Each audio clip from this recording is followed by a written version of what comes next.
Buongiorno e benvenuti nel mio canale Apprendimento Libero.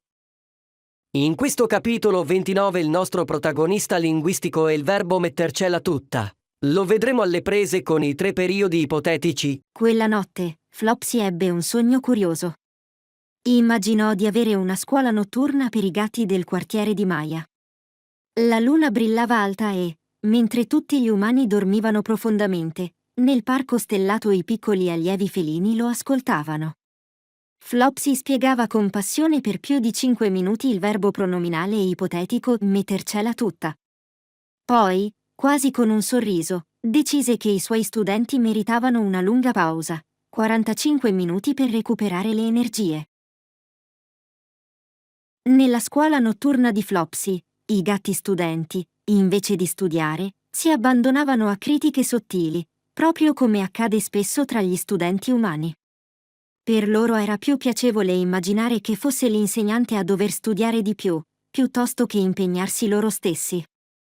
Le stelle, testimoni silenziose, ascoltavano dal cielo e brillavano con un sorriso complice. Il primo gatto disse con tono deciso: "Se il nostro insegnante ce l'avesse messa tutta ieri, avremmo già capito l'indipendenza." Il secondo annui con convinzione. Se il nostro insegnante oggi ce la mettesse tutta, riuscirebbe a spiegarci ogni cosa senza confonderci. Infine, il primo ridusse l'obiettivo con una saggezza più serena: "Se oggi il nostro insegnante ce la mette tutta, sarà almeno felice." Franca e Marco, durante la loro passeggiata sull'Aventino, furono colti di sorpresa da una telefonata in attesa di zia Violetta. La voce allegra dell'anziana signora annunciava con la naturalezza di chi ordina un cappuccino che era pronta a partire per l'Europa. 2 ore dopo quella telefonata, Franca e Marco ne parlavano ancora. Erano pronti per cenare con Lorenzo e Viola e, nell'attesa, avevano già fatto il loro primo brindisi.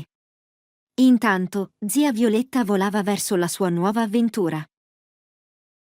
Viola e Lorenzo hanno deciso che, se si riposano un po' dopo 2 o 3 ore di lavoro, poi ce la metteranno tutta per finire i loro progetti.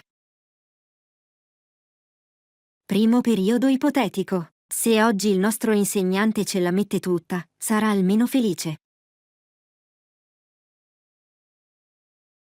Secondo periodo ipotetico. Se il nostro insegnante oggi ce la mettesse tutta, riuscirebbe a spiegarci ogni cosa senza confonderci. Terzo periodo ipotetico. Se il nostro insegnante ce l'avesse messa tutta ieri, avremmo già capito l'indipendenza.